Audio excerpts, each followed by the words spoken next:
In today's LEGO City update, it's finally time to extend the street network onto the upper platform of the LEGO City, so we'll be building meters of streets in this video. Firstly, it's of course time to connect the upper platform with the lower one, and therefore I'll be beginning by extending this street, which reaches onto the upper platform and at the moment just randomly ends there. My first plan is to simply continue it along in a straight line. And what I've therefore developed, as you might know by now, I try to build my entire city on different modules. Therefore, I've sort of developed this puzzle system of not having either one large connected road, but also not a road that has a clean cut in between and isn't connected to the rest of the road. And therefore, I've connected it via 3 studs at the end of the road. By the way, this short speed build right there took me about 2 hours already, but it's basically the same, so it's a bit boring to narrate. And now it's already time to connect this part of the street with the rest of the road network down below. By the way, as you can see, this thing is extremely flexible, although I've built the entire thing with 1x3 bricks in the middle and then even 1x4 plates on the outside. I was honestly a bit surprised that it was that flexible. Oh yeah, and there I needed to modify the road because my estimation of the length of the road was a bit wrong, and therefore I had to take a bit away from the end of the road. What I'm now of course doing is, at this point where we reach the wall, I'm adding one straight line so we have this clean cut at the end of the road. At some point when I'm going to move to a bigger location, we can of course still extend this existing road, but for now we just have to imagine that it goes on and on forever. And now after one last connection, this road is complete and we continue building after a short word from today's video sponsor. Yo, what's up, bro? Yeah, what's the matter? I'm working. Yeah, you just won a new iPhone. Yeah, no way, come on. Yeah, no, sure, you won a new iPhone. Just enter all your personal information and data right there, and then you'll get it. That was just NordVPN's threat protection blocking an intrusive and annoying pop-up ad. I've already told you how you can use NordVPN to switch your virtual location, thus changing your IP address to a different country of your choice, gaining you access to geo-block content in your country or the country you're currently staying in. So if you too want to benefit of NordVPN servers in 59 different countries, make sure to use my link in the video description for a huge discount as well as 4 months free on a 2-year plan. It's totally risk-free for you because of the 30-day money-back guarantee. And with that, it's time to continue with the next section of the road. No, this is not the speed build I've showed you earlier. This is an entire new one, but it's always the same. Building roads is probably the most repetitive thing I've done in the last few weeks, but therefore I've cut the speed build once again down into a few seconds for you, and it's already time to place the next road piece we've just finished into the city. And this is me experimenting now with different angles of the roads.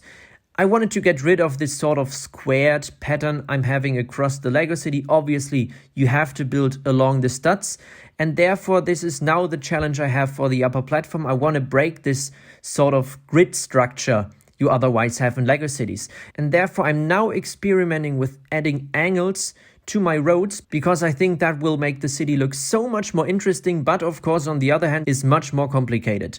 Now for the building technique, this is basically what it all comes down to. I've experimented with this slope connecting system over a year ago for the lower section of my LEGO City, where I've also added angles to the road, but I've not yet managed to add this specific angle, and therefore I'm quite happy to now finally be able to add it to my LEGO City. As you can see, I've now removed this sort of puzzle piece I was talking about earlier, but that's the normal progress of building Lego. Sometimes you build something, the next day you already remove it and replace it with something you think is a bit better. For this road, we continue towards the wall. We now have the challenge of it no longer being perpendicular to the wall. Therefore, I now have to add more slopes, in this case inverted slopes to be specific, and you'll be able to see it in just a second as soon as I'm finishing that. It is so satisfying, much more satisfying than the normal ending of the road we had earlier. But by adding the exact same slopes, just in the inverted version of the slopes I've built the angle with, I've managed to achieve this. And if you ask me, this is so satisfying to look at. I always love to have these very clean endings. And now it's time to gradually start removing the original Lego modular buildings, because I only want to have mocks in my Lego city at some point.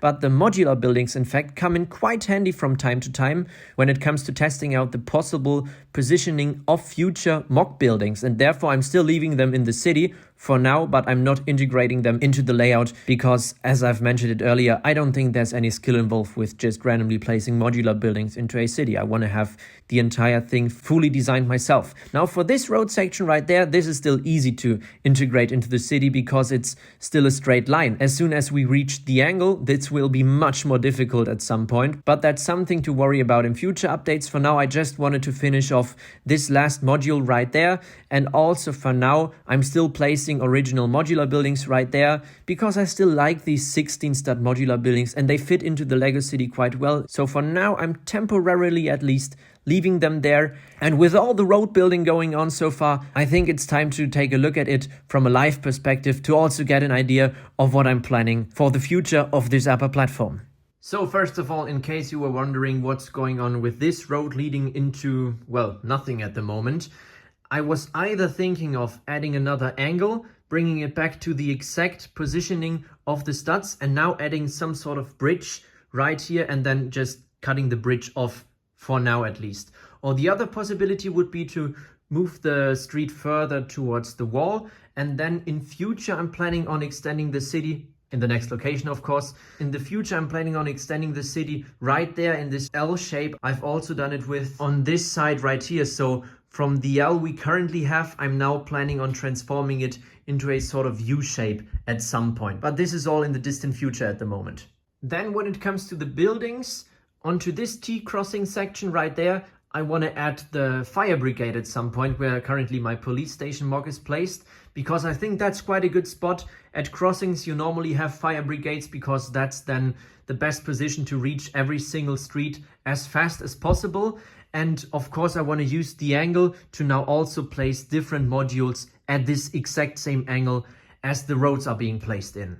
And now I really need to address this question because it's come up so many times in the comment section. How do I actually clean the Lego city? Well, it actually comes all down to this thing right here. It's this brush attachment for my vacuum cleaner.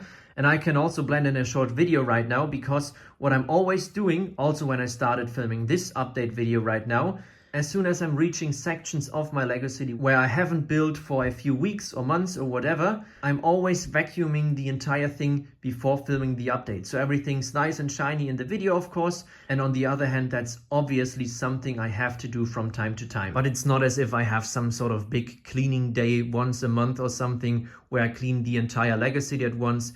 It's always smaller sections in the Lego city from time to time. Now I think it's time to switch location because I really need to show you something.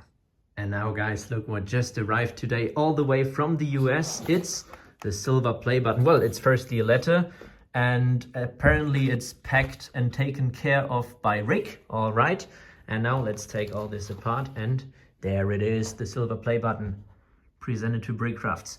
Thank you to every single one of you from those 100,000 subscribers. Unbelievably how fast the channel grew. Just wanted to say thank you at the end of this video.